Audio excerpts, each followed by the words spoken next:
Estudios epidemiológicos, realizado por Juan José Parra, Andrea Restrepo y Yulisa Álvarez.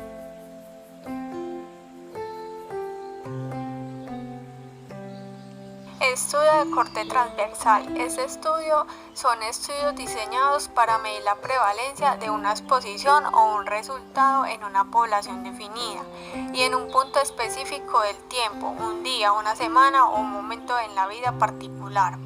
Sus ventajas son que son útiles para explorar acciones causales, que permiten estudiar variables como el resultado de la exposición y de la enfermedad. Permiten un buen control de la selección de los sujetos de estudio y son buen paso para iniciar la elaboración del estudio de cortes. Sus desventajas es: no permite calcular la incidencia de la enfermedad, no son susceptibles a la presencia de errores, sesgos y factores de confusión. Tienen problemas para definir y medir la exposición. No separa los factores de riesgo de una enfermedad con los factores pronósticos. Un ejemplo del estudio de corte transversal es que, por ejemplo, analiza la prevalencia de una enfermedad en una población determinada y así el investigador puede evaluar a las personas que son de diferentes edades pero de una población determinada. Estudios de corte. El estudio de corte es un grupo de personas que, a pesar de las diferencias que presentan, tienen una característica común y que son seguidos durante una temporalidad. Sus ventajas son que hay menor posibilidad de sesgos en la medición de la exposición. Otra es, permite evaluar resultados, múltiples riesgos y beneficios. Y la tercera es que observa simultáneamente los efectos de varias exposiciones. Sus desventajas es que no es útil en enfermedades no comunes, no posibilita la pérdida en el seguimiento y dificulta la ejecución por el costo elevado. Un ejemplo de un estudio de corte es, por ejemplo, donde un grupo de individuos son definidos sobre una base de la presencia o ausencia a una exposición o a un factor de riesgo, por ejemplo, a una enfermedad, para así seguirlos por un periodo de tiempo en donde se va a evaluar la ocurrencia del resultado.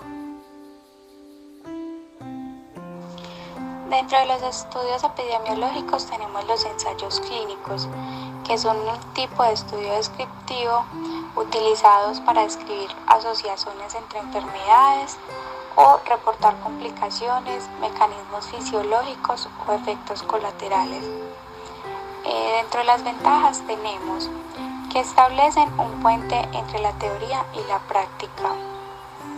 También tenemos que estudia igual el número de sujetos expuestos y no expuestos. Estos también fomentan el desarrollo del juicio crítico y potencian libremente los sesgos al comparar dos grupos idénticos. Como desventajas tenemos que son difíciles de construir por la demanda de tiempo. Muchos se realizan en pacientes por periodos muy cortos y con un alto costo. Y pueden ser no éticos o no representativos. Estudios de casos y controles. Este estudio es un estudio analítico no experimental que se basa en la observación, con sentido hacia el pasado.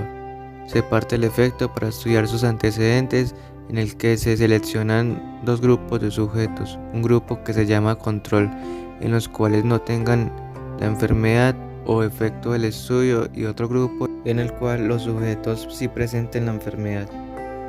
Como todos los estudios, tienen sus ventajas y desventajas. Las ventajas de ese estudio es que permite analizar factores de riesgo de una enfermedad, es de corta duración y de resultados rápidos y aplica para enfermedades no comunes. Y como desventaja tenemos, ese estudio de casos y control tiene la facilidad de introducir sesgos de selección o de información durante la investigación, no establece la secuencia de eventos de interés y hace posibles sesgos de supervivencia. Son una forma más práctica de identificar los factores de riesgo para las enfermedades menos comunes. En conclusión, los estudios epidemiológicos son útiles para investigar posibles causas, factores de riesgo en la historia natural de las enfermedades, y cada de esos tipos de estudios aportan a darle una información independiente y muy diferente a una utilidad particular, sacando sus ventajas y desventajas a cada investigación.